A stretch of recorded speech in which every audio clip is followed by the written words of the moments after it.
CM చంద్రబాబును అంబటి రాంబాబు దూషించడానికి కేంద్ర మంత్రి పెమ్మసాని చంద్రశేఖర్ తీవ్రంగా ఖండించారు. రాష్ట్రంలో అలజడి సృష్టించేందుకు వైసీపీ నేతలు రెచ్చగొట్టే వ్యాఖ్యలు చేస్తున్నారని మండిపడ్డారు. ఇప్పటి వరకు సహనంతో భరించామని ఇక ఇప్పటి నుంచి నిజమైన సినిమా చూపిస్తామని హెచ్చరించారు.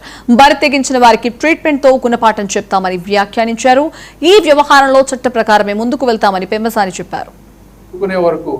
రాష్ట్రం గురించి తప్పించి వేరే అంటే రాజకీయాలు మాట్లాడకూడదు కానీ మాట్లాడాలి. ఇవాళ అంబటి రాంబాబు గారు మీరు చూసారో లేదో ఇప్పటి వరకు గౌరవ ముఖ్యమంత్రి గారిని ఏ విధమైనటువంటి భాషతో మాట్లాడుతున్నారంటే, ఒక ముఖ్యమంత్రి 4 సార్లు ఈ రాష్ట్రానికి ముఖ్యమంత్రిగా చేసినటువంటి వ్యక్తి పూర్తి జీవితాన్ని సుఖ సంతోషాలకు దూరంగా పొద్దున్న నుంచి రాత్రి 10 పండుకునే వరకు రాష్ట్రం గురించి తప్పించి వేరే ధ్యాస లేని ఒక ముఖ్యమంత్రిని ఈ విధంగా మాట్లాడాడు అంటే అసలు నిజంగా ఆశ్చర్యం వేస్తా ఉంది, ఎంత బరితెగింపు అని.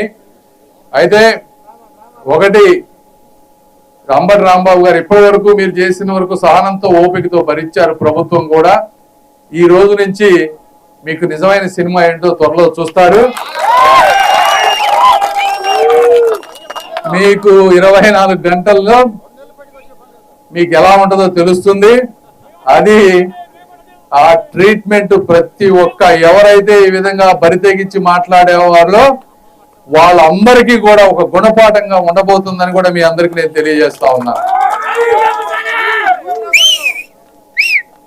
కార్యకర్తలందరూ కూడా తిరగబడదామంటే వద్దు కాదు అని చెప్పి చట్టబద్ధంగా వెళ్దామని నిర్ణయించాం. చట్టబద్ధంగా వెళ్తారు. అంబటి రాంబాబు గారికి తెలుస్తుంది ఇంకొకసారి అట్లా చేయకుండా ఉండడానికి. ఏదేమంటే రాజకీయాలు మాట్లాడకూడదు కానీ ఫోన్ ట్యాపింగ్